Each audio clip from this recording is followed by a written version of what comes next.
আসসালামু আলাইকুম প্রিয় ফেসবুকের বন্ধুরা, প্রিয় ইউটিউবের বন্ধুরা, কেমন আছেন? সবাই ভালো আছেন? আজকে আমরা বলতেছি, আজকে আমাদের একটা খুশির কথা হইলো, আমরা মুসলমানেরা যারা আছি, যারা আমি দীর্ঘ এই যে ফিলিস্তিন যুদ্ধ হইবার আগ পর্যন্ত এবং কি যুদ্ধ যুদ্ধ ফিলিস্তিন যুদ্ধ শুরু হইবার আগ পর্যন্ত আমি বিভিন্নভাবে বলছি মুসলমানদের উপরে, মুসলমানরা এক হওয়ার জন্য,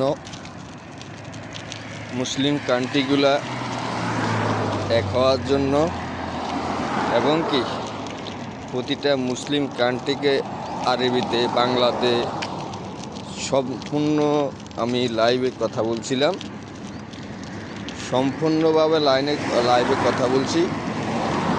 সব মুসলিম আরব কান্ট্রিগুলো একজন হয়, সবাইকে অনেক কথাও বলছি খারাপ, কারণ এক হয় না দেখি।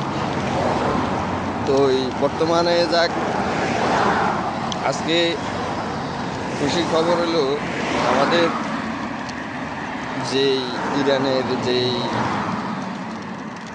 রেজিং সেজ গঠনের জন্য আমেরিকা ইসরায়েল যেই পরিকল্পনা করে আসছে, ইনশাআল্লাহ আমাদের এই মুসলমানরা এখন বর্তমানে একসাথ হয়েছে, তাদেরকে ধন্যবাদ। এবং কি তারা সাইডের দিকে বলছে ইরানে হামলা করেছিল না, কোনো রাষ্ট্রে করতে দিবে না। ইরানও যা বলে দিয়েছে যে কোনো রাষ্ট্রে, আমাদের আরব কান্ট্রি, মুসলিম কান্ট্রি যদি আক্রমণ আসে, ওই রাষ্ট্রকে আমরা হামলা চালাবো।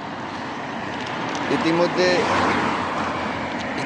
জানান হুতি এবং কি হিজবুল্লাহ, তারা আবারও তাদেরকে হুমকি দিছে, ইরানে হামলা চললে পুরা আমেরিকা ইসরায়েল থাকবে না। তো আমরা দোয়া করি, আমাদের মুসলিম একটা সুপার পাওয়ার মাল ইরান, আমরা এই সুপার পাওয়ারের দিকে সব দিকে নজর দিতে হবে। এই সুপার পাওয়ার থাকলে আমাদের মুসলিম কান্ট্রির উপরে কোনো কান্ট্রির মধ্যে আঘাত করতে কেউ সাহস করবে না। তো প্রিয় বন্ধুরা, এগিয়ে যাইতে হবে আমাদেরকে। প্রিয় বন্ধুরা, আসসালামু আলাইকুম ওয়া রাহমাতুল্লাহি ওয়া বারাকাতুহু।